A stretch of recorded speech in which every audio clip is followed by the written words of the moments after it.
and Métis people. People throughout the Greater Toronto and York region as our settlers. Thank you for attending today. As I said, we have quite a bit going on.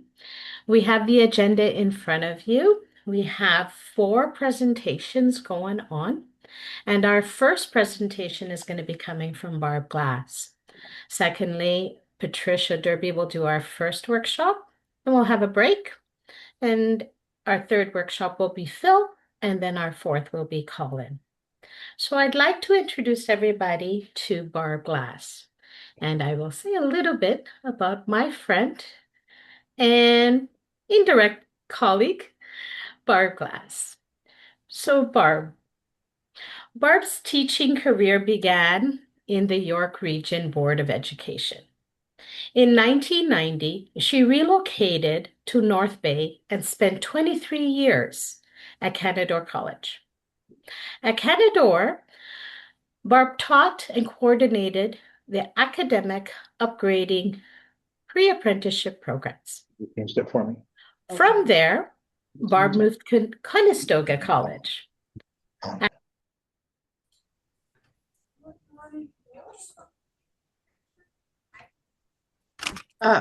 Georgina, you went on mute.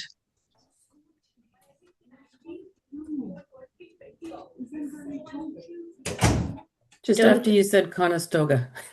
Oh, I didn't touch anything. Okay, sorry. From there, Barb moved to Conestoga College as chair, preparatory programs, followed by a 3-year tenure at Niagara College as associate dean, access programs. In 2017, Barb began her current position as the executive director of College Sector Committee for Academic Upgrading. Since 2001, Barb has also incorporated and operated an educational consulting business with the focus of adult education pathways in Ontario. With all of these different positions, Barb has worked with both pre-apprenticeship and apprenticeship programs and services. I welcome our guest speaker, Barb Glass. Thank you very much, Georgina. I'm going to just take a moment here and share my screen and make sure that all is good with that.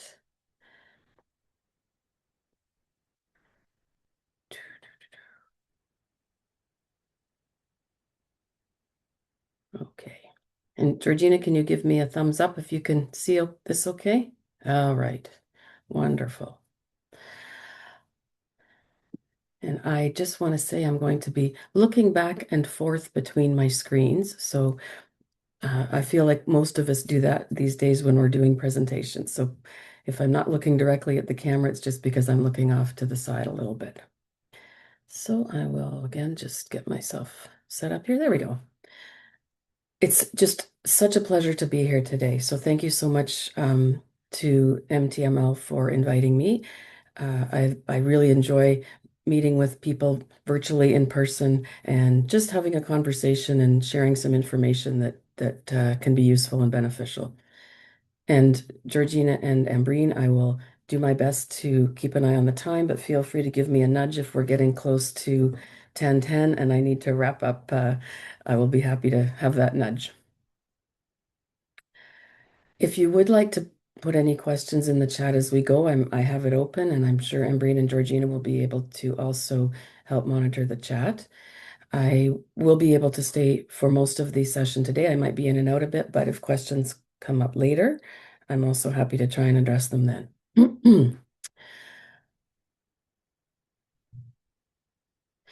So we have about 30 minutes today to talk together, and we will attempt to do a very brief overview of apprenticeship in Ontario, because what we also want to have time to talk about today is how we as adult education providers, and particularly LBS providers, can support our learners who are either interested in perhaps pursuing apprenticeship, or in some cases, we do actually have some current apprentices in our programs.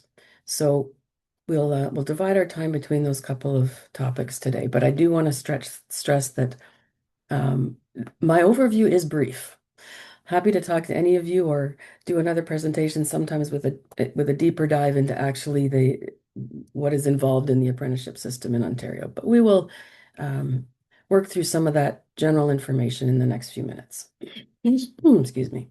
I have a bit of a little bit of a cough, so I'm going to keep my drink here and may pause occasionally to just take a sip.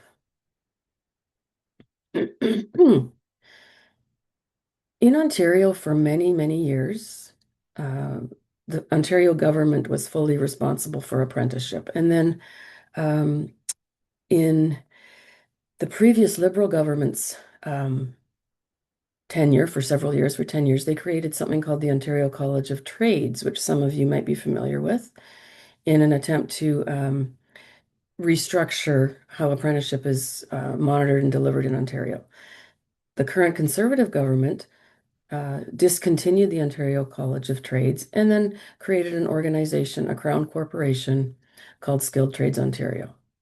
So many of you will probably be aware that over the last couple of years, we've heard more and more about Skilled Trades Ontario as they have assumed more responsibility for apprenticeship in Ontario. The Ministry of Labor, Immigration, Training, and Skills Development is still responsible for some elements of the apprenticeship system, but mostly it is the responsibility now of Skilled Trades Ontario. So Jasmine asked, will you be sharing the slides? I believe so, Ambreen. Can confirm that in Georgina, so yes. And a resource will be created. Great. Thanks, Ambreen. We do want to pay attention to the last bullet here. There are still some apprenticeship reform changes going on in Ontario. So we need to keep ourselves informed and watch for updates, largely through the Skilled Trades Ontario site, which we'll take a look at very shortly. So in terms of a brief overview, we'll highlight a few points of what apprenticeship involves, how someone obtains an apprenticeship, and some of the available trades in apprenticeship. This is the Skilled Trades Ontario landing page, skilledtradesontario.ca. We will come back to this a little bit later to talk about more about the resources available here, but just want you to be aware that this site is up and running. It's got a lot of helpful information, both for current apprentices and those who might be interested in apprenticeship. It also contains a public register of apprentices who work in licensed trades and whose licensing is up to date. Has a resource hub, so quite a few different pieces on here. The About Trades menu is probably the one most useful to those of us who are looking to learn a little bit more about apprenticeship. Oops. So briefly, and some of you have almost certainly heard the catchphrase around apprenticeship, earn while you learn. Because really, apprenticeship is a job where an employer or a group of employers or a trade union has agreed to take someone on, hire them, and train them in their chosen trade. So another way to say that, it's a work-based training program. And as we keep hearing, because there's a lot of promotion of the trades, gaining an apprenticeship and working in a skilled trade really can lead to some really well-paying jobs. It is a post-secondary education pathway. And there's about an 80%, 20% split in terms of on-the-job training, going to work every day, learning on the job from the journey person and or other employees in the organization, and about 20% classroom training. Classroom training occurs in different formats. Our public colleges in Ontario deliver about 85% of in-class training, and then there are many trade unions and private organizations who also deliver some of the in-class training in certain trades. And the beauty of apprenticeship, if someone can get hired as an apprentice, they are getting a salary while they learn. And they're not, incurring a lot of student debt. They are actually getting paid. And as they proceed through the levels and gain more experience and skills, generally their wages also increase. So the earn while you learn tagline really is a defining part of apprenticeship training.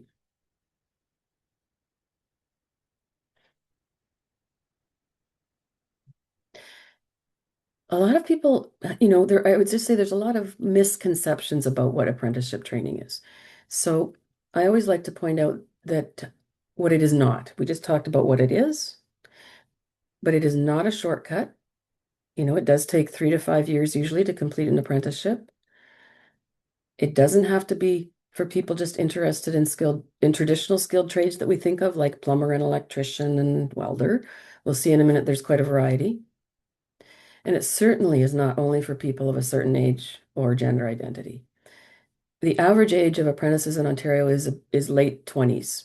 So what we know from that is that a lot of people decide, perhaps after doing other jobs, maybe doing some other kind of education, then they feel that they're, interested in pursuing an apprenticeship or in a position to pursue an apprenticeship. There are certainly some who come right out of high school. Maybe they've been involved in the OAP program in high school, but it's not something that is, as I said, for people of just a certain age.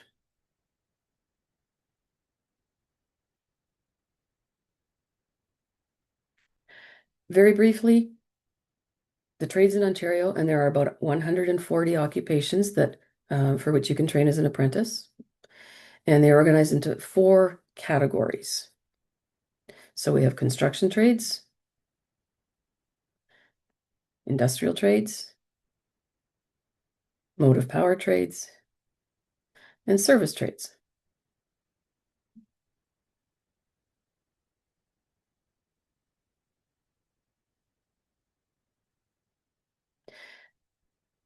I just pulled out a few examples of some of the occupations within those sectors. And I tried to pull out a few that you're probably familiar with, and some that you might really not have ever thought, oh, that's an apprenticeable trade. Floor covering installer. That's one that, I didn't realize was an apprenticeable trade until I really started looking at it.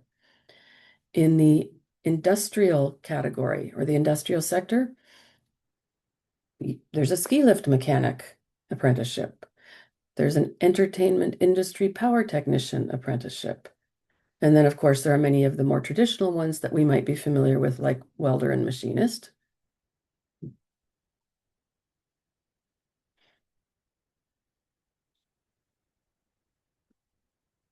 And then briefly in the service sector, uh, almost 40 occupations, including, and here's one I didn't know, pool, hot tub, and spa installer. I didn't know that was an apprenticeable trade until I looked at the list a little more closely. In the motive power sector, many of these again would be familiar to you: auto body, marine engine tech, truck and coach tech, and so on. So I feel like some of the motive power ones are ones we're a little more familiar with. I don't see any questions in the chat, so I will carry on. So let's talk a little bit about who can become an apprentice. This is really important information for our learners who might be interested in obtaining an apprenticeship in Ontario. So to qualify, a person must be at least 16. They have to be legally able to work in Canada. They have to meet the educational requirements, which we'll talk about a little bit more. And they do have to have a sponsor, which is really just an employer who is qualified to hire and train that apprentice.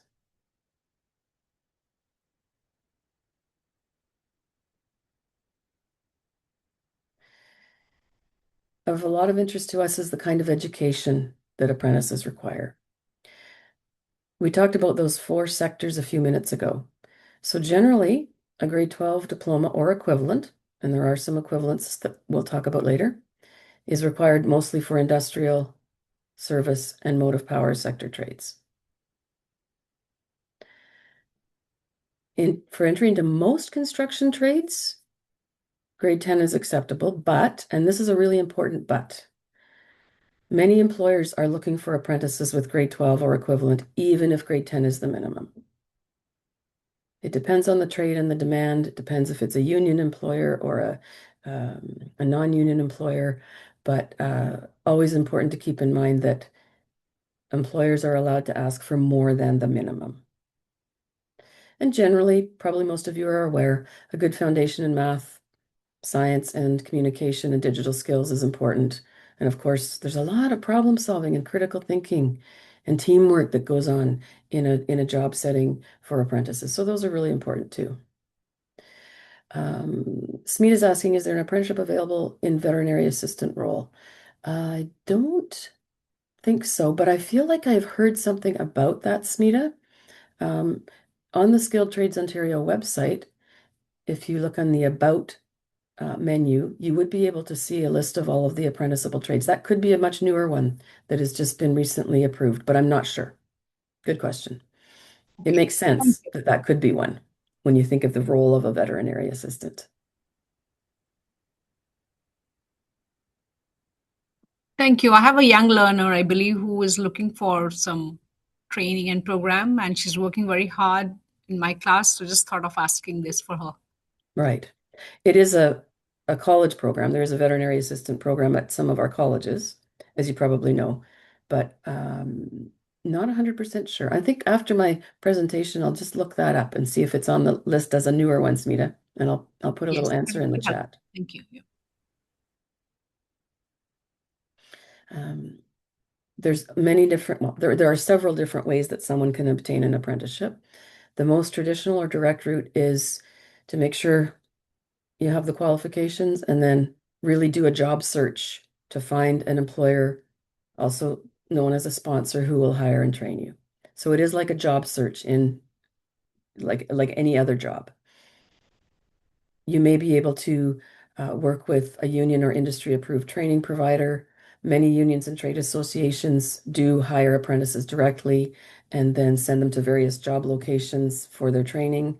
And those union organizations also often provide the in-school training. Likely you're familiar with pre-apprenticeship programs offered through some of our Ontario colleges, also offered through some private trainers, and that's an excellent route into apprenticeship as well.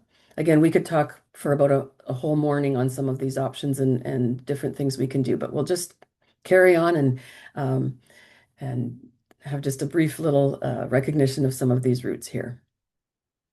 Some people choose to take a certificate or diploma program at a college, in a skilled trade, which isn't the same as doing an apprenticeship, but it does give someone some background and a bit of experience in the trade, which can make them more marketable to apprenticeship employers and just provide them with some knowledge and an indication of, is this something I really would like to do? And then, of course, just like any other jobs, any related employment that someone has is going to help them obtain an apprenticeship. Many employers start with entry-level workers who are hired at the entry level, but then maybe after a year or 2 years, an apprenticeship position becomes available, and that entry-level worker can apply for the apprenticeship position, and maybe they'll get it because they've already been with that employer and proven themselves.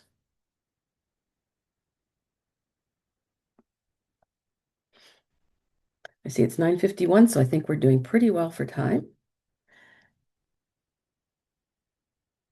And there we go. How long does it take? As I said before, 3 to 5 years is average. Um, most trades have 2 or 3 levels of in-school and on-the-job training. A couple now have 4 levels, but most of them, the majority, have 2 or 3 levels of training. So really, it means there are a set of competencies and skills that are associated with each level. There's on-the-job skills, there's the in-school skills and training, and then as the apprentice successfully moves through the levels, um, they are able to then advance, and as I said, usually have corresponding wage increases as they go through. And we also mentioned earlier that apprentices learn about 80% on the job and about 20% in school. Zara's asking, could you let us know how to look for employers? There are websites and links. One of the best ones that I can suggest, Zara, is the apprenticeshipsearch.com. It's all one word. And maybe Georgina or Ambreen could throw that link in the chat, apprenticeshipsearch.com. They are, in fact, an Ontario government-funded organization, but they have lots of links to employers. Another option, Zara, because this is a good question, is to work with your local employment services providers to, assist clients in finding apprenticeship employers as well. And the Canada Job Bank is another source. So really, it's, as I said, it's like any other job search. So where you would look for jobs, for example, on the Canada Job Bank, you could search through there for apprenticeship positions, but I do encourage you to check out the apprenticeshipsearch.com forum. There we go. Thank you so much, Ambreen, for putting that in there.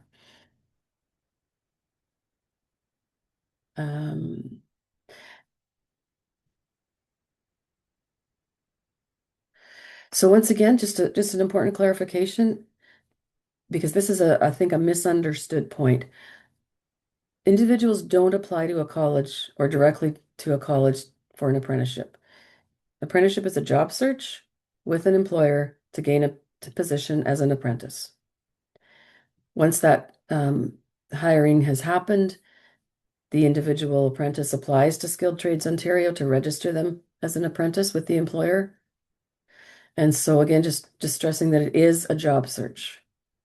And like any other job search, you need the educational requirements, perhaps some related experience, and probably references as well. Quite a few different types of employers hire apprentices. It could be an individual company. It could be a group of employers who come together and hire apprentices together. And of course, trade unions and trade associations also hire apprentices in some trades. Sam's asking, are the levels 1, 2, and 3 for the apprenticeship positions actually? Oh, no, those are not LBS levels at all, Sam. Great question. Those are apprenticeship training levels. So thank you for that question because that's a really important one. You might very loosely, and I'm going to say loosely, equate them to first, second, and third year college or first, second, and third year post-secondary. Because as the levels increase, obviously the complexity of the courses that are provided in that in-school training and the complexity of the skills that are required on the job just continue to increase. So that's a great question as well. Just to recap, steps to becoming an apprentice, because this can really help your folks if you have students who are interested. Help them to research the trades they're interested in. Use the Skilled Trades Ontario website. There's great descriptions of the trades and what's involved. Help them to understand how to upgrade their education. We'll talk more about that in a minute. There is the job search component. There's the application through the Skilled Trades Ontario portal once they have found an employer who will hire them. There's a training agreement to sign with the employer. Then they can start to work. I will just say one thing, apprentices are not, apprentices can be laid off just like any other employee in any other organization. So sometimes apprentices end up having to change employers throughout their apprenticeship if unfortunately they get laid off. Or maybe something doesn't work out with the first employer, just like in any other job. They can apply to a different employer if they can find another one to continue their apprenticeship. So it doesn't always mean the person stays with the same employer all the way through their apprenticeship. Oh, I'm going back to the chat here. Yes, I do see Sam on the name. So Richard, nice. Okay. Thank you for clarifying that, Richard. I'll try to remember that if you post another question that you're actually Richard, not Sam.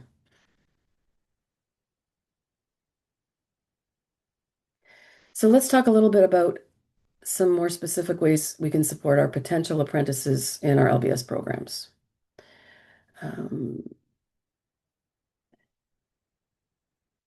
A couple of good questions in the chat. Employment services providers may be able to help with the Skilled Trades Ontario application. It is, I'm going to just say reasonably straightforward. An apprentice creates an account on the portal. They work through the questions that are on the skilled trades application. And yes, some might need some assistance in completing that. So it might be assistance from an employment services provider. Maybe it's even assistance from an LBS provider. And then Angela's asking, do you start over or continue with the second employer? You generally continue where you left off because part of what Skilled Trades Ontario does is track the progress of apprentices through the system. And so if I, let's say, was successful in completing level 1 with my first employer, um, then I perhaps get laid off or I decide I want to switch employers, I can go back onto the Skilled Trades Ontario portal and make a transfer of employers, for lack of a better term. And then I can hopefully find an employer that will just allow me to pick up where I left off. And really, for the employer, for the second employer, that's a bonus. Hiring an apprentice that has, for example, already completed level 1 or already completed level 2 or halfway through level 2. So generally that's an advantage if someone is switching employers and they have already completed a portion of their apprenticeship. Such great questions. So when we were talking about potential apprentices, obviously those are people who are interested but may or may not be even on the apprenticeship goal path. They might not know enough about apprenticeship to determine that, but it's really helpful when we can help them. In a few minutes, we'll talk a little bit more about helping those current apprentices who might come through our doors, and they will already be employed as apprentices, but maybe they're in a layoff situation. Maybe now they have some time to come back and improve some of their skills if they're struggling. They might require support with academic skills. They might require support with related skills like test taking and study skills. And we can support a lot of those learners through our LBS programs. What I do like to stress also, though, is that we are not providers of, we're not experts in plumbing and electrician and machining and chef training and all of those apprenticeable trades we talked about. So if apprentices are struggling with trade specific knowledge, then we have to be realistic and say that's maybe not something so much that we can help them with. Maybe we can direct them somewhere else, but the meat and potatoes of what we do is helping them with their academic skills and their related test taking, study, time management skills, and so on. Richard's asking, would hairstyling and culinary food be considered services for apprenticeship program? Yes. So there is a hairstyling apprenticeship, and there are a couple of different culinary apprenticeships. There's cook assistant, there's cook, there's chef, and that's kind of a progression through those more involved apprenticeships as one goes along. At some colleges, those are also certificate or diploma programs, separate from apprenticeship. So again, a couple of different ways people could get qualified. But yes, hairstyling and culinary are apprentices within the service sector.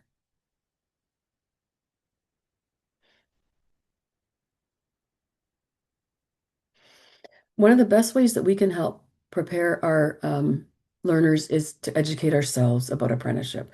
You know, I didn't know anything about apprenticeship probably 20 years ago until I actually started managing some pre-apprenticeship programs, and I learned as I went along, and I just really found it to be such a viable career path for a lot of people. I became very interested in it.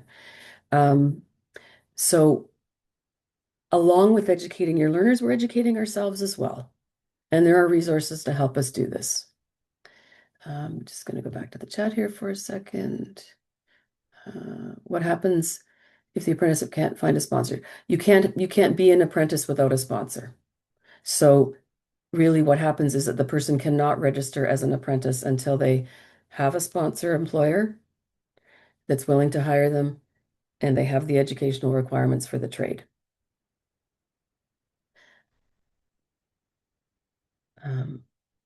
Luell is asking, are employers who take apprentices listed on? No, there isn't a list of employers on the Skilled Trades website.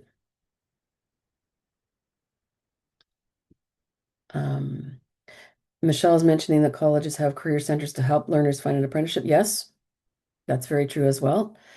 So whether you're thinking about employment services through Employment Ontario or whether you're looking at the college and or the career centers within a college, those are also ways to help support apprentices. In general, some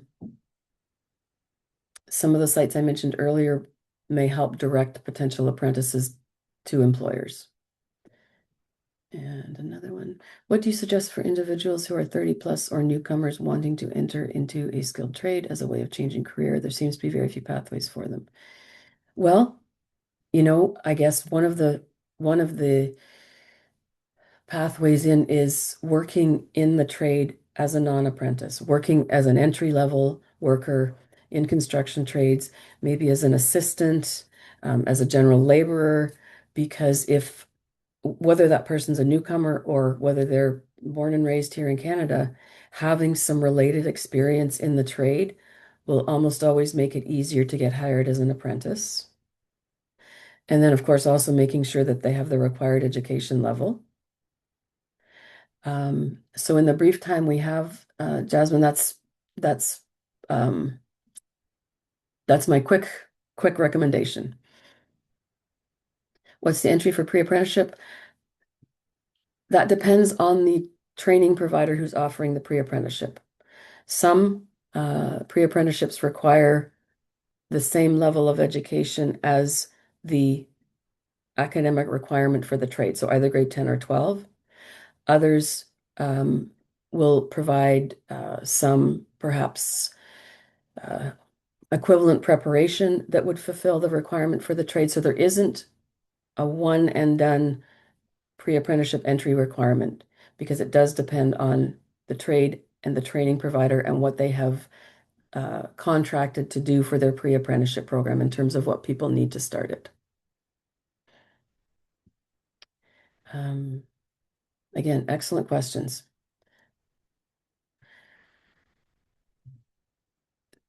Potential apprentices, and this is really just a summary of the things we've talked about. They need to understand the variety of apprenticeable trades. Again, great list on the Skilled Trades Ontario website. How the system works, some of the things we've been talking about. Some of the different routes into apprenticeship, what the role of Skilled Trades Ontario is. What are the educational requirements and what are the employment requirements? So if we educate ourselves about those, as I said earlier, we'll be in a much better position to support our students, our learners. Jasmine's asking, is the pay as you earn paid by the employer or the government? It's paid by the employer. So an apprentice is an employee like anyone else. There are some government grants available to help with things like purchasing tools. There is an apprenticeship completion grant for those who actually complete their apprenticeship, but the employer pays the wages.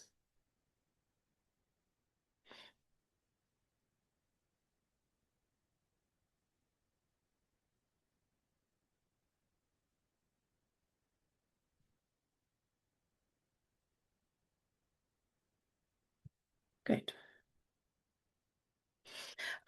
Just threw up the picture once again of the landing page of Skilled Trades Ontario. So again, the About Trades link is where I would suggest you go if you're looking for information to share with your learners or to learn a little bit more about some of the trades and what they involve. There are, in fact, entire curriculum documents on the site. So if a learner is interested in seeing the range of courses they would be taking in their in-school training, you can find that here.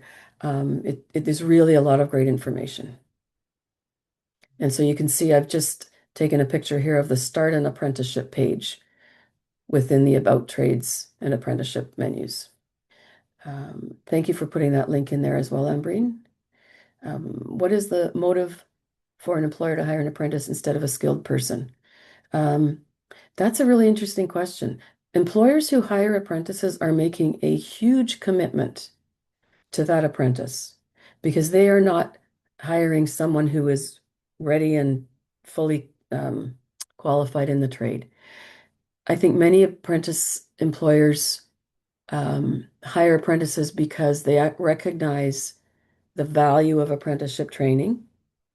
They hope that if they commit to hiring and training an apprentice, that person will stay with them because as we all know, there's a big shortage of skilled tradespeople. There is something called the apprentice to journey person ratio, which sometimes limits the number of apprentices that an employer can hire because they have to have one fully qualified journey person for every one apprentice they hire. So obviously in smaller organizations, they can't hire as many apprentices. But interesting question as to what the motivation is. I think it's just largely because we need skilled tradespeople. They have probably been apprentices themselves. They have gone through that journey, and that they are interested in supporting the up and coming workforce. And because they can train them in their own organization, they can train them to work for them with the type of exposure and skills that make sense for them as an employer. Okay, we're at 10:08, so I'm going to speed up just a little bit. Georgina didn't give me a notice, so I'm guessing we're okay, Georgina, but I will still try to just speed up a little bit Couple here. of minutes, yes. Sure. Another site, which is something I would point you to, is called Level Up Ontario.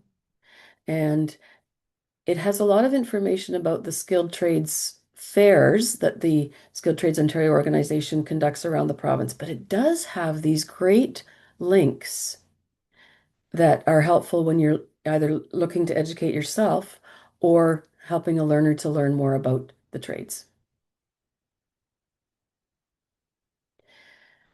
I also would like to point you to the LBS Resources and Discussion Forum. Some of you might be quite familiar with it. It is a free site and it's maintained by Community Literacy of Ontario and Laubach Literacy Ontario. So in this site, there are many apprenticeship related resources, largely originally developed through the Skills for Success initiative. I will just give you a little hint. If you sign up for an account on this site, the search functions become more refined. Anybody can just go on and search, but it's helpful if you actually just sign up for a free account and then you can actually refine your searches a bit more. Here's a couple of sample resources on the site. These would be so helpful for learners who are just wanting to know more about apprenticeship and how it works, or you yourself as a practitioner or a staff member or a manager in an upgrading program in an LBS program, you could work through these. These happen to be a fillable PDF set of booklets. So on that LBS Resources and Discussion Forum, the resources are annotated in this way so that if you click on one of them, you will be able to see a little bit more about it and then download the resource. So I highly recommend that you look at the apprenticeship resources on that site. Invite guest speakers in. That's another way of supporting our learners who are interested in apprenticeship. You could invite someone who to do a Q&A session, to do a presentation. You could invite a current apprentice or a journey person to talk about what their experiences are. And you'll probably get some positives and some negatives, but that's okay because I think it's important that we're realistic with our learners about the expectations of an apprenticeship, both the positive things and some of the things that might be more challenging.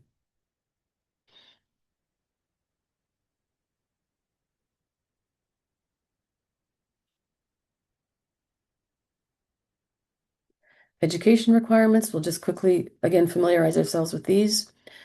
Grade 10 or 12, depending on the trade. There are acceptable equivalents, the ACE certificate from a college upgrading program, or of course our Canadian Adult Education Credential, formerly the GED. If you're looking for what the minimum academic requirement is, you can go to the Skilled Trades Ontario website and there is a quick facts chart that lists all of the apprenticeable trades and what the minimum academic requirement is. Very helpful list. This is where I'm wondering if I saw the veterinary assistant one. As I said, I'll go back to that after my presentation and check. Employer requirements, just to recap again, employers can ask for more than the minimum requirement. Some employers might require aptitude testing, they might require academic testing. They may require specific courses from high school or, for example, from a college upgrading program like an ACE math course, an ACE physics course, or any additional education or experience they want. So having the minimum grade 10 or 12 is not always enough. And that's an important reality that we need to make sure our learners understand. ILC, Michelle mentions, can also support learners. Absolutely. Independent Learning Center offers high school credit courses for free in Ontario. And there's a $40 admin fee to register, but the ilc.org site has lots of great uh, information on it. It's very well laid out. And so that's another place that apprentices often can go if they, or potential apprentices can go to improve their academic requirements. Thank you for pointing that out, Michelle. That's a great resource as well. Um, so just to recap, you can help learners consider the educational requirements if they don't have them.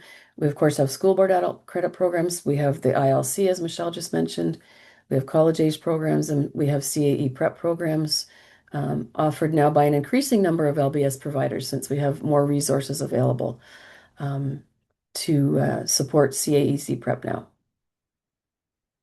And we can obviously help our learners with their academic skills, reading, writing, digital problem solving, and we can help liaise with our school board and college and community-based partners to help the learner find what the best route is if they're needing to get that educational requirement and don't have it.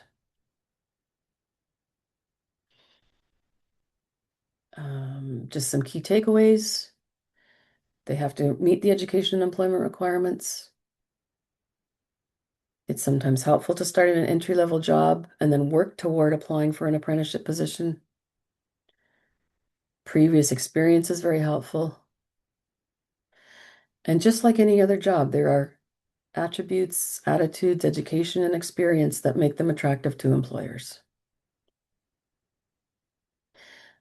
Last couple of slides here, and I really will wrap up in a second, Georgina. We'll just say a few words about supporting current apprentices. We have to really recognize that if somebody is already an apprentice and they're coming to us for help, unless they've been laid off, they are working full-time for the most part. So they will have a limited amount of time to engage with LBS. And they may be concerned about our assessment process. They might be hesitant. They might think, that they need certain supports and might not be aware of what they are. They might have a learning challenge. So, like any of our other LBS learners, they're coming to us and may really not feel terribly confident about what it is they need and whether they want to engage with us. So really, just like any other learner, we need to help them articulate what they need and help them understand what we can provide for them. And again, I just want to, encourage you to be realistic. If apprentices are struggling with trade-specific knowledge, LBS is probably not the place for them. If they're struggling with academics, study skills, test-taking skills, and so on, then perhaps that is the place for them, and we can perhaps help them. Different delivery options, schedules, appropriate resources, just like you would for any other learner. But just keep in mind that if they are current apprentices, they are working full-time, and they have already met the educational requirement for their trade. So it's often difficult for a current apprentice to kind of say, they told me I needed grade 12. I have grade 12. Why am I struggling? So there's, I think, some emotional concerns sometimes or confidence concerns that apprentices come with when they are already hired and have technically on paper met the requirements for the trade, but they still might need to go back and have some help with foundational skills. Some of us do a bit of C of Q prep. That's a certifying exam that's required of an apprentice in a licensed trade. So I won't say too much about C of Q prep, except that many individuals don't pass it the first time when they're at the end of their apprenticeship. So we may be able to help with some of these skills because some people don't pass it, not because they don't know their material in their qualifying exam, but just because they're not really good at writing a great long 150 question multiple choice exam. So sometimes we can help with those test taking and study skills. Okay, we are wrapping up. This is what we talked about today. As Georgina said, I can certainly address other questions and want to once again thank you to Georgina and Breen for inviting me today. And thank you for all the great questions in the chat. And thank you to the ASL interpreters. I know I was speeding up at the end, so I hope I didn't go too fast. Thank you, Barb. There is a lot of information, and the information will be shared. So we'll have resource booklets. We'll have some on our websites. We currently have on our website right now some learning modules for those that want to um, get into be a painter, a drywaller, and a roofer. So look at our website as well. So a lot of other information is forthcoming, but Barb's information that has already been presented will also be shared. And we will take any further questions, not only from Barb, but everyone else if time is running out, and then we'll address those. So Barb, thank you very much for your You're welcome. presentation. I hope you can stay a while, even I if will. it's in and out. I will definitely be here for the most part. So thank you for those that are here. We had a little bit of trouble, some of us getting in and out, but pretty good turnout. So I hope you're enjoying so far. We're going to have our first presenter. Our first facilitator is Patricia Derby. And Patricia Derby's, how can I say this? Um, I'm sorry, I just went blank. Session, sorry, is unlocking the mystery of structured reading. Patricia will demonstrate how the principles of structured reading can support employment-focused literacy. So here we have Patricia. Thank you so much. I'll just pull up my presentation. It doesn't want to show its face for me right now. Trish, if you want me to share, I can share that too. It's up to Sure. you. Just it's here and yet it's not talking to me. It's not like this is my first go. Okay. There we go. I hope.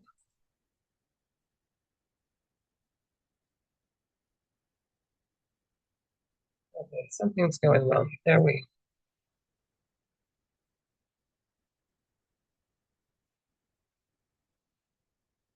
Did I disappear? No, I just put up your slides. Do you Okay. want to do it? Okay. No, I just can't see anything. Like the whole screen has disappeared. There, all I see is my That is so bizarre. There, maybe? No. As soon as I click on it, it disappears. So this is embarrassing because I've been doing Zoom stuff for 100 years. I don't know what's happened. I've lost control. Can you see the Zoom? Just click on the Zoom meeting, and maybe you'll see the screen that I just put up. There we go. Sorry about that. I think I'm actually blushing because I couldn't find it. It just like went completely blank. It's like that Microsoft log into your computer black screen moment. Sorry about that, everybody. So thank you, Georgina. Yes, Breen asked me I can't remember when it was, in the summer, I think, about this, to do this. And I'd never really, I've taught adults, I've taught children, and I love teaching people to read of all ages. I had never thought about applying it to those who are supporting adult learners, that are hopefully headed into the skilled trades, going for employment success. So this is it. There are a lot of slides here, and I recognize that we may not get through all of them because I do have to slow down my speech pattern. But fear not, I have a great resource guide for you that has a lot more detail that you can use. Now, there we go. You'll see it's a big agenda, probably bigger than I should have planned for 60 minutes, which is now 50 minutes. But basically, I wanted to show you some information on structured reading, how it can support your adult learners, and then how we can apply some of the elements of structured reading to workplace documents. And again, I've never taught anyone going into the skill trades, so I do hope that you do find what I'm going to talk about here helpful to you, and that the resource guide will also be beneficial.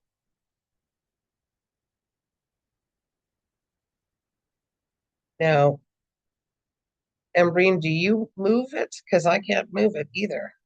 Yes, yeah. Okay, so this is fun. So the key components of structured reading. We can go to the next slide. Embreen knows this because she's attended some of my sessions. I always start with this because I think this is really important whenever we are teaching others, regardless of age, about the brain and what it's designed for. And this has to do with all of our cognitive skills, right? So the brain is designed to sense and process, store, perceive, and act on information that comes at us externally, internally. And it's all about the neurons, those building blocks in the brain. And when we are taking in information and the brain is looking for places to store it, typically it is stored in things that resemble like a web. For students, learners of any age that may have a cognitive or a processing problem, their information is often stored in boxes, which makes it hard for them to find it, retrieve it, and act on it. So it's important to think about this. And if we apply things around universal design of learning, universal design for learning, we will hit all these markers in how the brain works. And creating a safe and structured and predictable learning environment, which I think we do that. But there is a nice connection to structured reading with that. So structured reading came about from the science of reading, a great collection of excellent research that led to understanding how students learn to read. You know, it's an acquisition skill. We have to acquire it, just like our language. However, it's a cognitive process. And that's essential for reading proficiency. So it basically described, the development of the reading skills that learners of all ages need for both typical and atypical readers.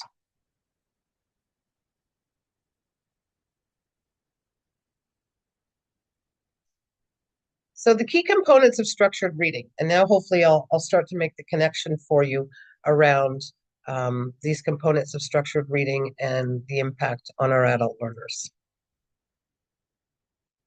So important pieces of the approach is that it's explicit, that we give as much explicit instruction as possible, that the learning is clear and straightforward. And whenever we can, we model the skill and verbalize our thoughts while we're explaining the skill. So I call those think alouds. And I think it's actually a fairly popular term. I didn't invent it, but I like it. I think about the times when I've used them and I didn't know that's what they were called. And I found them easy to use teaching math. I had to work at thinking aloud when I was teaching reading.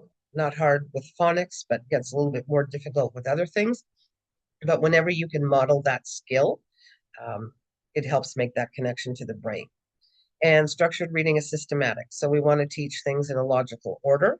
The brain is designed for us to take in information and store it and act on it from the easier skills to the more complex ones, which brings us to sequential. So in structured reading, it's starting with the phonemic or phonological awareness, followed by phonics, where you're blending sounds to make words. We teach that in a sequence. We typically start with consonants, move to vowels. As you all know, the English language, as I always say to my learners, it's weirdo. So you start out learning simple consonant vowel consonant words like cat or dog, and then you master those and you move into long vowels. And then you get into vowel teams and different word pairs that don't follow any rules. So we call those generalizations. So you think of OU, So in the word through, Throughh, we hear one sound. In though, we hear another one. And in thought, we hear another one. So OU tosses these different sounds. So it is a challenge. And my adults used to say, why? I'd say, I don't know. It's a generalization. We have to learn that word, right? And understand that that's the sound it makes. But it is, it can be a challenge until they start to get used to how to spell and recognize those words. I stuck this one in here. And I'm not going to spend a lot of time on it, but I think the most important elements or the most common ones that you will be using in your practice will be the vocabulary, the fluency, and the comprehension. And those three are connected to one another. When a learner has a strong vocabulary, they will become a more fluent reader. And when you are a fluent reader, now your brain has a lot more bandwidth for you to understand what you're reading, right? So think about it, if a learner is struggling with, 5 words out of a 7-word sentence, well, it's pretty hard to comprehend what you were reading when you get to the end of that sentence.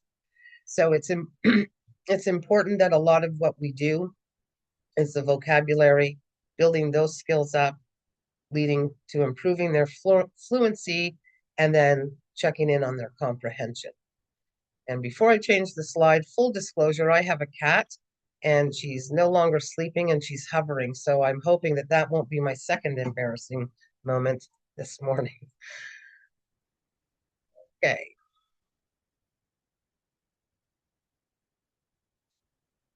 This I also stuck in here, and it's a little bit repetitive. But if you do notice that your learner is perhaps struggling with comprehension, it's likely a fluency issue. So you would go back to fluency and find out how come they're having challenges reading this fluently. And fluency is more than just reading with expression and pausing at a comma and stopping at a period. It's the words are coming to you fluently so that you can read fluently. And that would tell me, okay, I have to spend more time on vocabulary. I have to do a deeper dive into pre-teaching the vocabulary,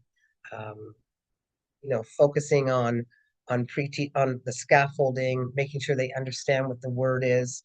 And we can do a little bit of word work around it as well, and so that they will get used to recognizing it. And then we would typically see an improvement in fluency, which in turn will boost their comprehension skills.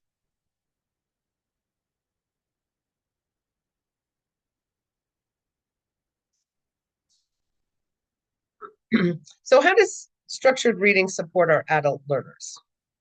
And it does. The good news is it does. This slide looks a little bit weirdo, but anyhow. So as I mentioned, structured reading is sequential, it's gradual, it's scaffolded, right? We're breaking it down, we're providing that foundation and support in the process so that we're supporting our learners, because at the end of the day, we want to help them build their confidence. Because we know what happens when our adult learners feel confident. They start to try new things. They're excited about what they're learning, and it's just a good thing all around. So the structured reading approach helps breaks down the learning process into manageable chunks.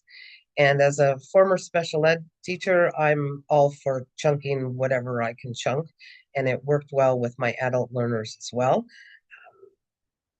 Many of our adult learners are goal oriented, and this supports them in that. They get to see the end goal. They get to see how they're, getting closer to the finish line.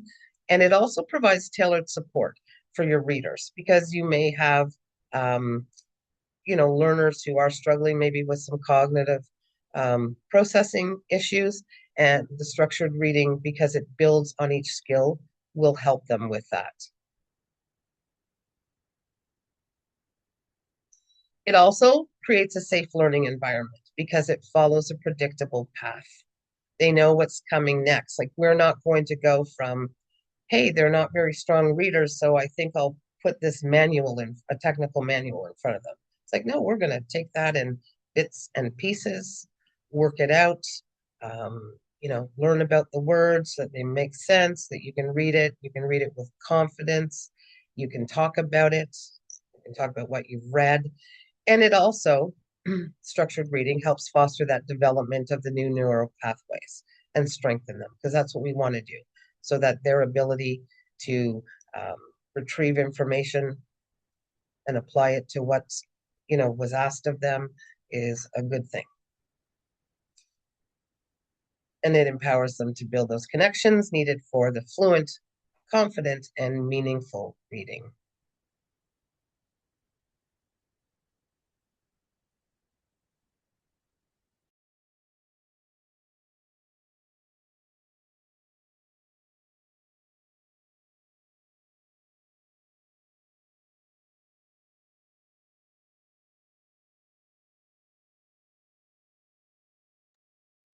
I think Patricia dropped off. Maybe it's her internet connection. Just wait for her, I guess.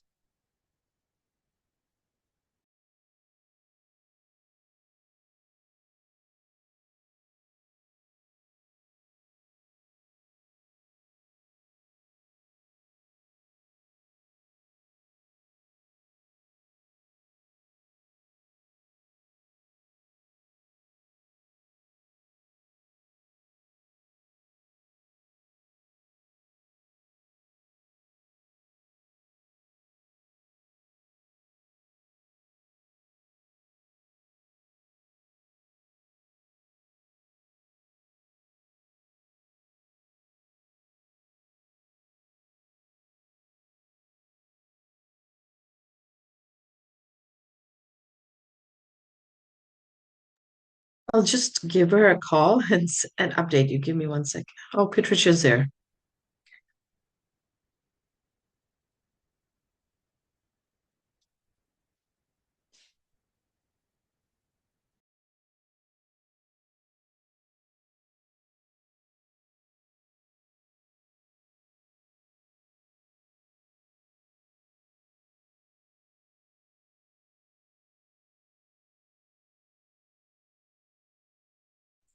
Okay, now I'm back.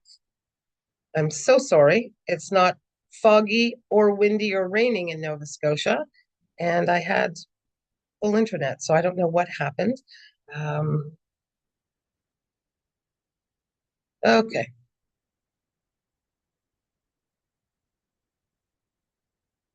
let's try this.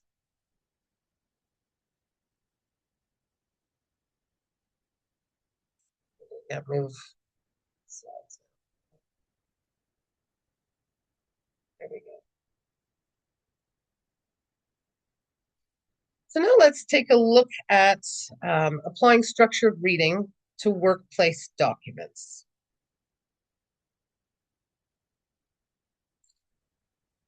So what reading looks like in the trades. So preparing for classes in skilled trades education, they may be having to read the technical manuals or schematics, depending on where they're headed and maybe in their apprenticeship or heading to an apprenticeship, understanding safety signage, following multi-step instructions, and then reading measurements and diagrams. So I was trying to look at this at, not knowing everyone's level of learner that they're working with. So this is, I think, a little bit more generalized. And again, I tried to include more information, dig a little bit deeper in the resource guide for you.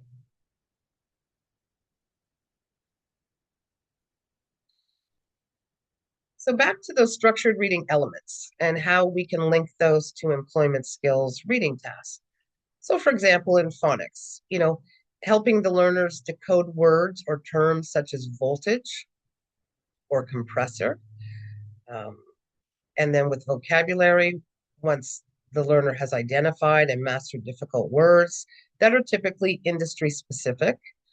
So knowing that they can pronounce them fine and they understand what they mean, they understand them in the context that they're in a sentence, helping review the words to help them to read fluently and with understanding, And that brings us then to fluency. So supporting our learners as they practice reading those passages, multi-step tasks and instructions, because I know that is often a challenge for some of our adult learners. They can look at a long checklist, and maybe on a job site, it would be a safety checklist, and it could be overwhelming for them to have to look at all of those and break them down. So let's help them, by scaffolding and supporting their fluency in looking at a chart. Something that works well with learners to test for comprehension, to help that connection stick in the brain, get the learners to retell what they've read, whether it's something that they read from the manual or instructions that they've had to read or listen to. Ask them to explain it to you, to a classmate.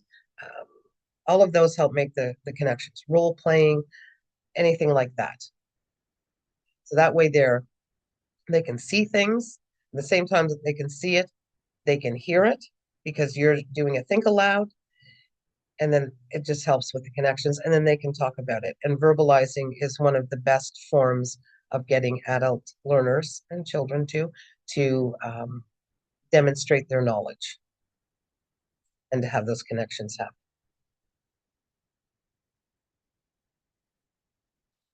So a sample passage or safety signage, something like danger, high voltage, authorized personnel only, wear protective gloves and safety goggles when working near electrical panels. So there's a whole lot of words in that last one.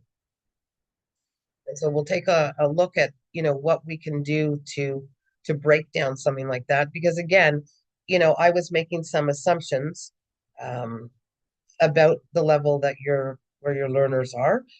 If English is an additional language for them, or they're adults with low literacy skills and they're English learners. So I try to get a little bit of everything in here for them. Now, I know in my adult learners class, some of them had functional literacy skills, but most of them could recognize any of the warning signs, the danger signage that you see. But when it came to a long sentence like the third bullet here, then it was like those are a lot of words, and we're going to have to break those down. And that was an activity that we would do.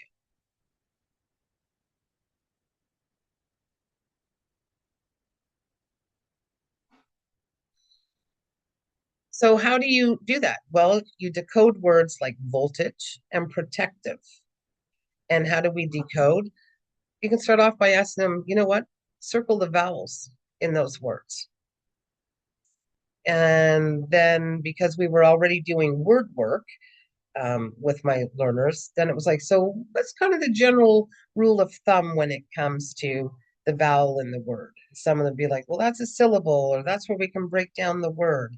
Yes, that's true. So let's try and break down voltage. Now again, it's the O is likely going to be long because there isn't a double vowel after it. But then we get to the AGE. So AGE on its own is age, but we don't pronounce this voltage. So it's another one of those generalizations. Well, that's great. I love what Smita has written about using decoding strategies. It's like, okay, so in this case, the A is making the G sound like a J. So we would practice the word, voltage. Have you heard that word before? What does it mean? What does it have to do with? Is it and same with protective. That's a big word. Some of them may have recognized the word protect. So we can break it up though. Protective, 3 syllables. Sometimes I would have them tap that out. We'd talk about what does protective mean? What does it mean in this sentence that was there? Why do we need protective gloves or equipment? What are we protecting ourselves from? Just getting them to talk about it and discuss what that word protective can mean, why it's important. Discussing the meaning of authorized personnel. They've probably seen, yes, visuals really make a big difference. Having the visual up while we're talking about this stuff is so important. Some of them may have seen the word authorized personnel. They may never have come across it if they're not employed where there's an authorized personnel sign. But we can talk about that. What does authorized mean? That kind of thing. And then fluency practice. So let's say it's that checklist, where you have to have on your safety goggles and you need to have protective gear on.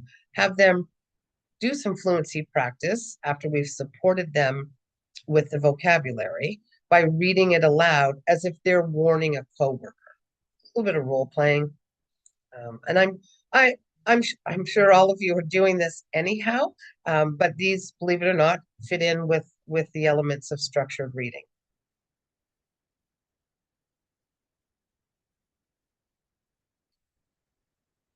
So here's some strategies for applying structured reading to workplace documents.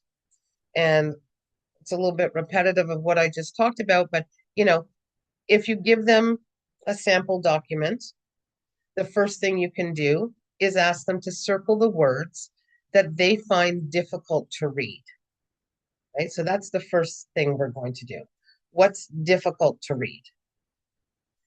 And they identify those. Okay, so if they're difficult to read, let's try and sound them out. Can we do that vowel thing, where they're decoding, break them into syllables? And if there isn't a visual to go with it, that's okay too, because now we are actually forcing them to do that decoding and learn about the word. You can add a visual to it if you like. So we've sounded them out. We've talked about it. How does it fit with what this sign was about? Because I likely would have read the sign first, or maybe it's this is a checklist, a safety checklist at work. So they know it's a checklist. They know it has to do with safety. That may also help them figure out the context of the word. In this example, I talk about, so what does authorized personnel mean? Why does that matter on a work site? Who's authorized, who isn't? Is it important? Do I have to follow it? Why do you think gloves and goggles are required? And I know they sound like really simple questions, and they are, but having the learners answer those questions is helping that comprehension connection and the fluency. And again, try reading it aloud as if you were warning a coworker.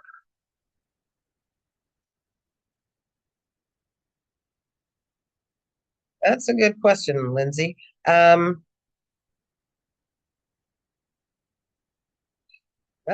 Lindsay has asked, I'm afraid to move to the chat box and lose the screen, so I'm not having much luck with technology. Could I read it out, Tricia?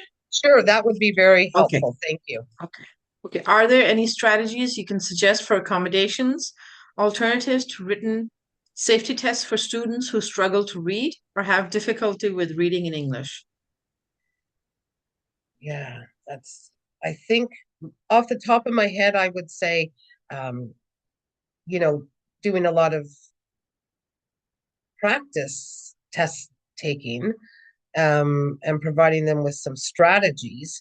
But if they're still at the difficulty reading or not reading well in English, they probably aren't ready to take the tests. So I think I would do a lot of prep, and I believe in the guide, I did find some samples of those. So let me see before I send Embreen the link. I'll make sure I'm just going to make a note of this. And see, if I can offer some suggestions in the guide. Again, somebody mentioned, decoding strategies. Yes, you end up spending a lot of time decoding, right? And then from decoding, you have to move to now, okay, so we've decoded the word. Now we know what the word is.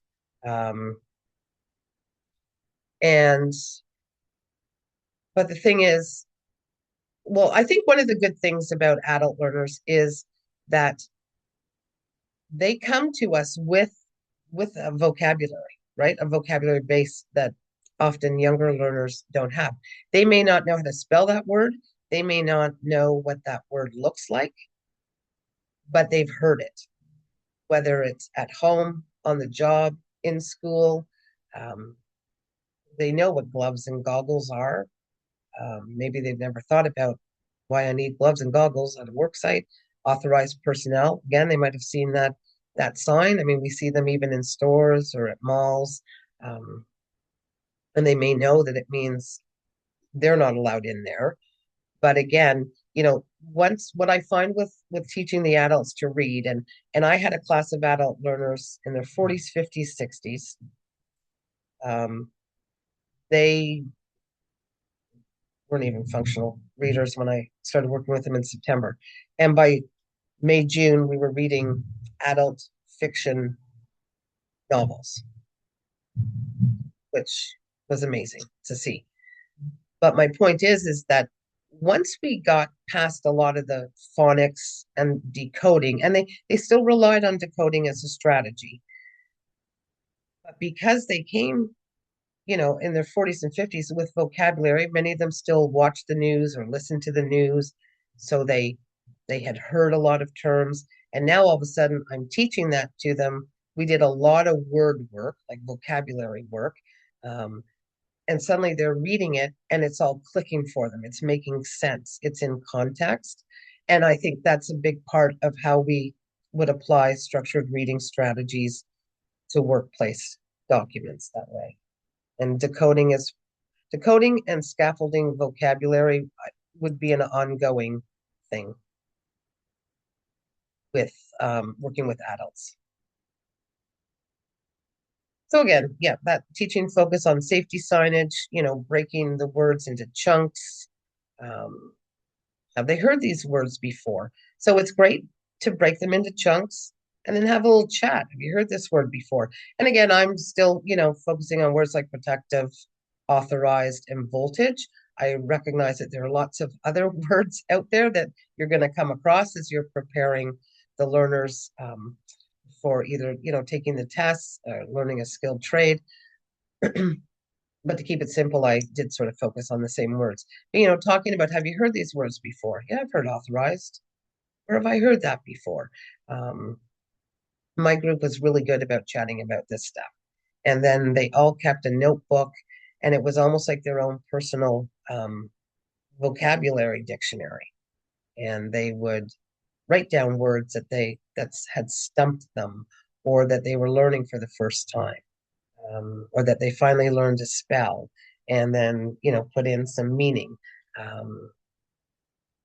They learned to do bullet points for meaning, and because I was never looking for anybody to write an essay. And then talking about, again, the gloves and the goggles, why are they important? Or whatever is important that is on the document that you're sharing with them that they're working on.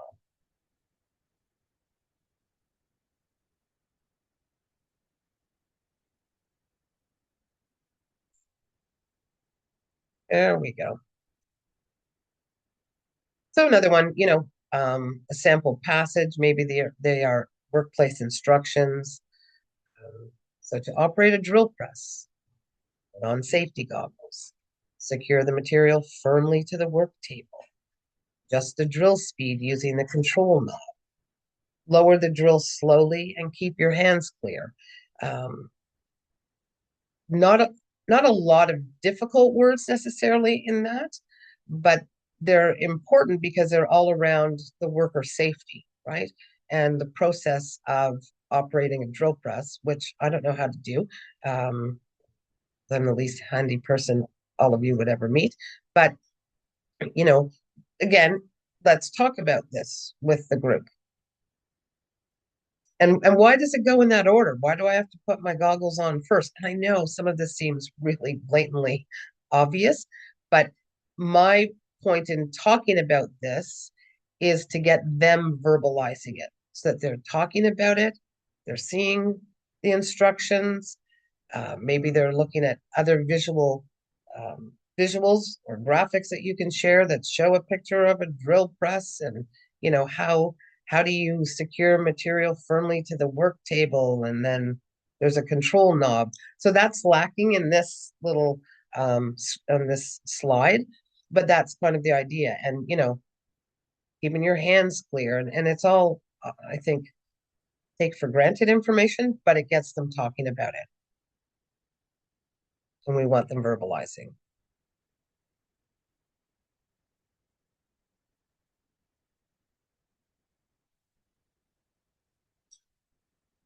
So from that previous, oh, now we just, geez, now I have to go back. Going forward doesn't work well either. And Breen, can you bring me back a slide? There we go. Thank you.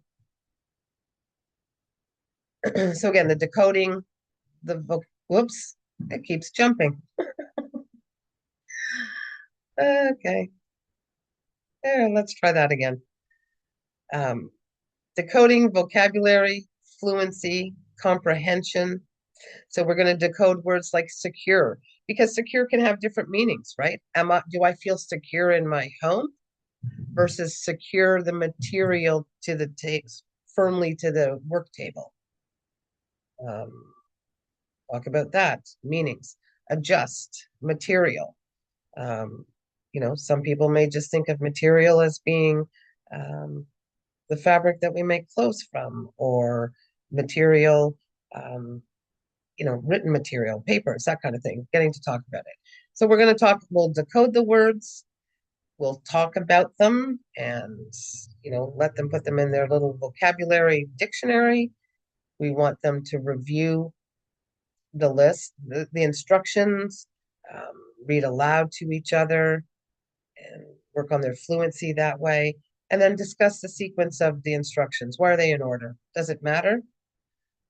And of course, in this case, sequence is important for safety, but just as an example, that's one way to do it. So taking one document and then working on those elements, principles of structured reading, and and that would become sort of a habit for them after a while, right?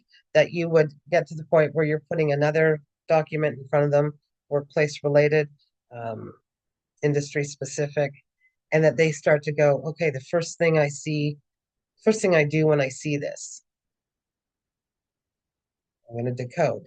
I often encourage my adult learners to use highlighters, and told them that there was no shame in highlighting instructions, because then we can go back and we can look at the instructions and go, okay, that's what I have to do. Okay, that's what it's asking me, especially when there's a lot of information and instructions.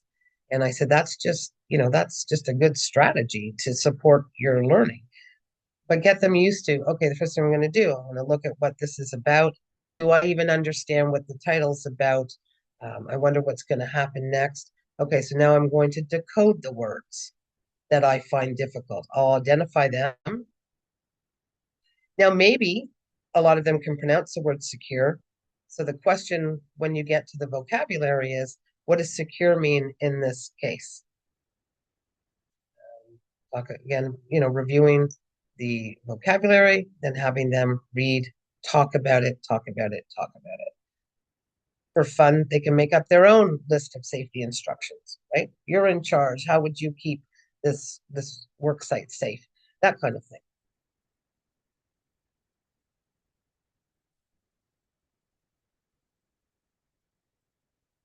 There we go. This one's kind of fun too. Highlighting the action verbs in the instructions, or asking them, what should you do first? What should you do last? Circle the word secure. What does it mean in this passage? What could it mean in something else?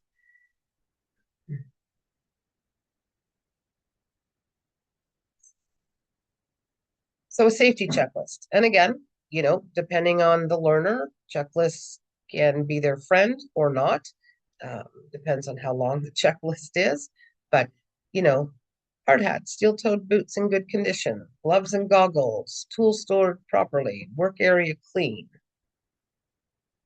So it's not a long one, the sample that I gave, but again, asking them to identify any words in there that I don't know. Okay, great. And this is a safety checklist, so there's a reason why my employer is telling me that this is what I have to check off before I go to work, right, on the site. And, talk about why that would be, how is that going to work. So recognizing the checklist structure, why are they important? Reading and matching to real world safety routines, the oral fluency practice, where the learner will read the checklist aloud as if at a team meeting. Which items on the checklist are clothing? Which items are action? Why are steel-toed boots important? And why is it important that they're in good shape? Again, trying to bring it back to the whole safety part, right? If there are not holes, not falling apart, that means if they do have holes and they're falling apart, they wouldn't be protective.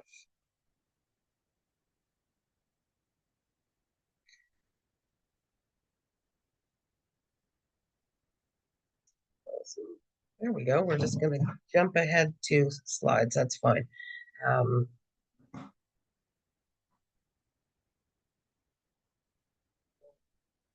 This has been enough of a challenge with technology today. So targeted exercises. So where we provide focused exercises that help our learners apply those techniques, right? So we could use workplace scenarios, so real life situations that will provide relevant context. And I did find quite a few links that will take you right there so that you don't have to do it. Or we can go to our AI friends and say, I need to create a workplace scenario for someone, working. Well, here I am in Nova Scotia, in the shipbuilding, and they're metal fabricators or whatever. And you provide what would be a typical workplace scenario or a safety checklist, and work through the strategies with them on that.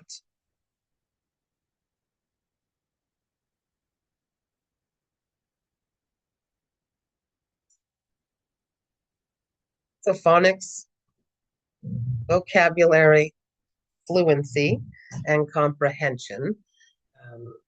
So to work on phonics things, providing reading materials that are relevant to real world experiences. I think that's one of the favorite things I loved about working with adults, is because they come with real world experiences, and that's such a strength in their learning and what they bring to the table, and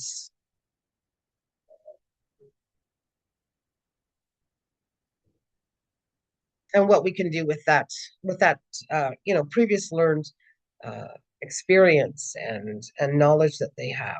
And I think it really enriches what we get to do with them. So with any of your reading materials, we can support the learners in identifying words they don't know. Back to that decoding, we can show them how to decode.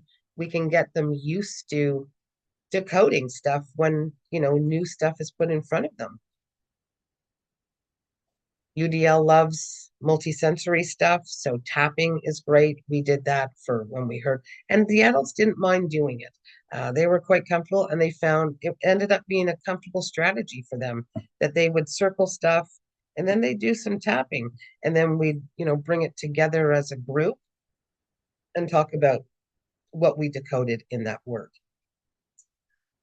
Writing the words, again, that's a nice kinesthetic experience. It's making a connection to the brain. Some of them preferred to illustrate some stuff that helped them remember what it was, or make some notes.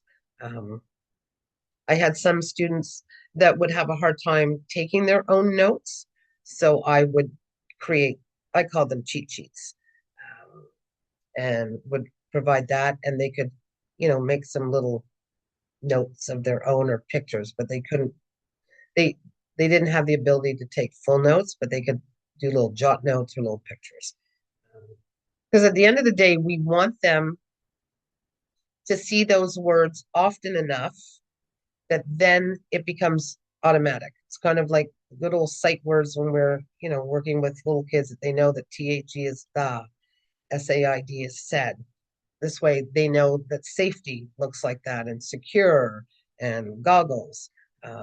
GOGGLES is always goggles. I know that now. And now all of a sudden there's fluency happening. They don't have to decode the words all the time and in a sentence, right? So suddenly they can read a paragraph in a workplace manual, and now there's room for comprehension. And that's ultimately what we want for them, right? is that we want them to be able to understand what they've read and get them a little bit closer to success.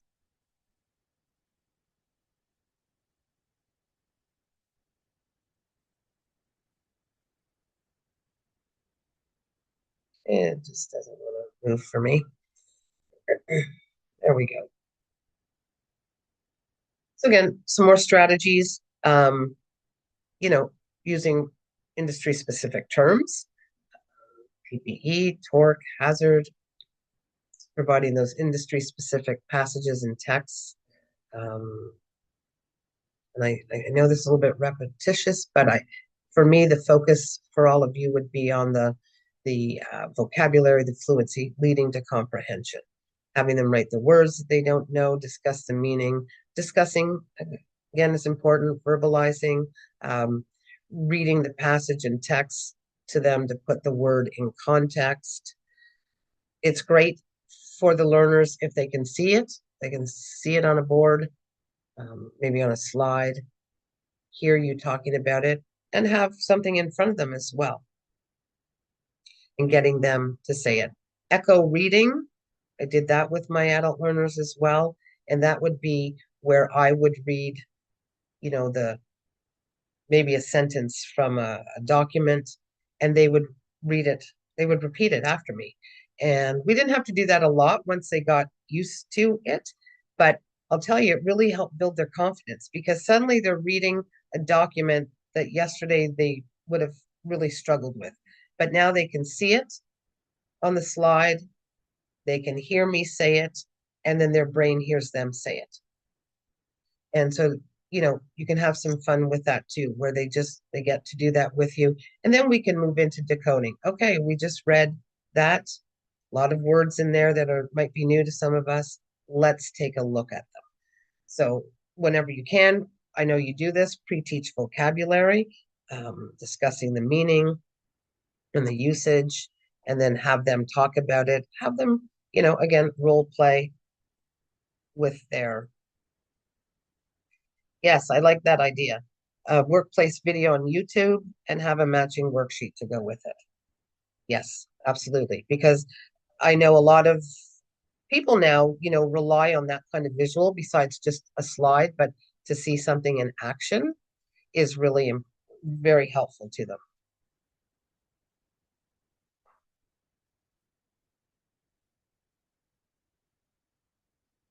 I talked about echo reading. We did a little bit of choral reading, but I must admit, the adults weren't a big fan of doing choral reading where we're all reading together.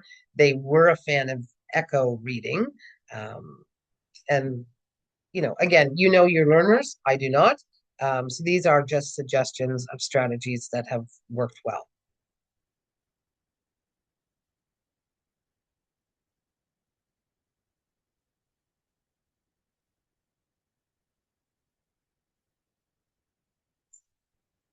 So comprehend. Okay, I was going to talk about comprehension.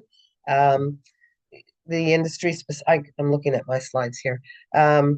Industry specific, texts and passages and manuals, pre-teaching the vocab. But for one thing I did include in there was that if you had any learners, or I think a fair amount of learners actually struggle with those multi-step instructions, that's where we can break down the steps, talk about each step, because they're not going on to the job site tomorrow. So let's talk about, each step. Again, back to that whole identifying unfamiliar words or vocabulary. Small groups or pairs, you can match a workplace task with maybe the structured reading skills needed to complete it. So whether one group can look for the vocabulary, another group can look for something else, identifying words, and just come together on that.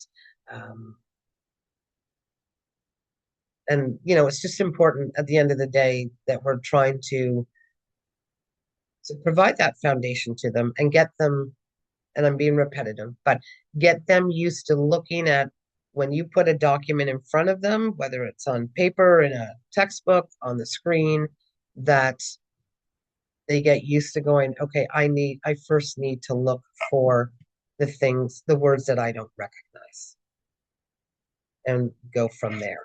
And it will become habit for them. And mine were actually getting to the point where they would do that, and then they would automatically put stuff in their little notebook. And I love that about them, that they were so comfortable doing that. Pre-teaching, vocabulary scaffolding, opportunities to decode new words, using relevant industry-specific reading materials, and I shall add to that YouTube videos. We use KWL charts often. So asking them, what do you know about this topic? What do you know about operating a drill press or metal fabrication? What do you want to learn about it? And what did you end up learning about it? Planning templates they found useful, strategy checklists, definitely chunking tasks into smaller, more manageable tasks, and using think alouds as frequently as possible. And for me, a think aloud's a little, well, I think some of the videos on YouTube could stand in as a think aloud for sure, especially the ones that are demonstrating something, especially something that is more along the lines of, tasks in a skilled trade. But definitely, whenever you have a chance to be, even if it's at the beginning, showing them how to break down a word, right? So you're doing it on the whiteboard, sounding it out. They're watching you do it. They're hearing you talk about it, and then they're working on that as well. That's the benefits of think alouds.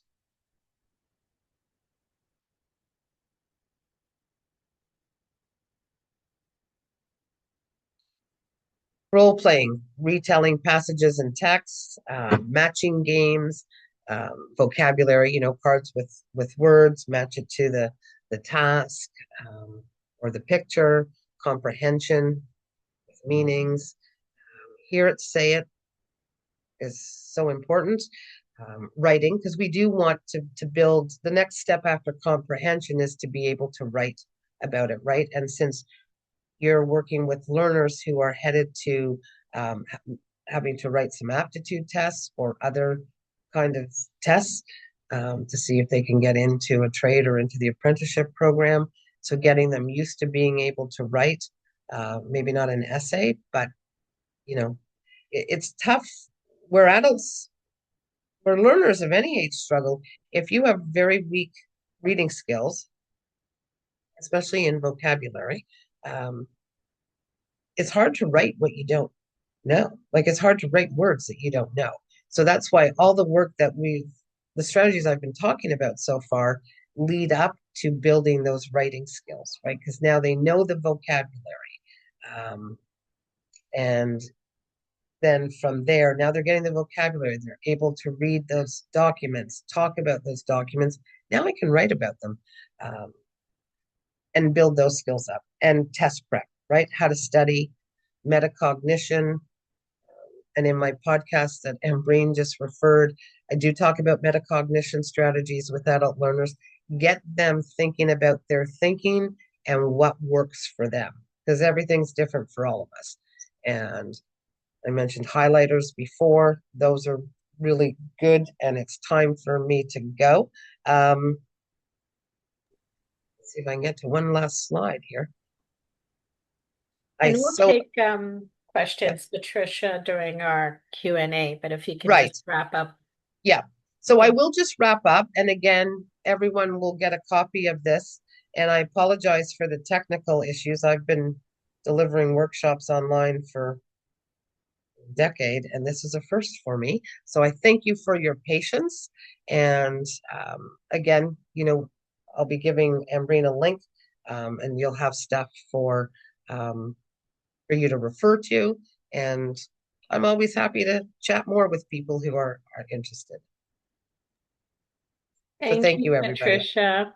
It's so important, the foundational skills of reading and how you can use them to build and scaffold into the workplace materials.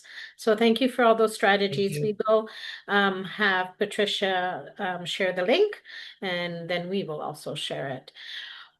We are going to take a little, I guess now about 8 minutes or so, if we can come back within 8 minutes for a little bio break, and we will reconnect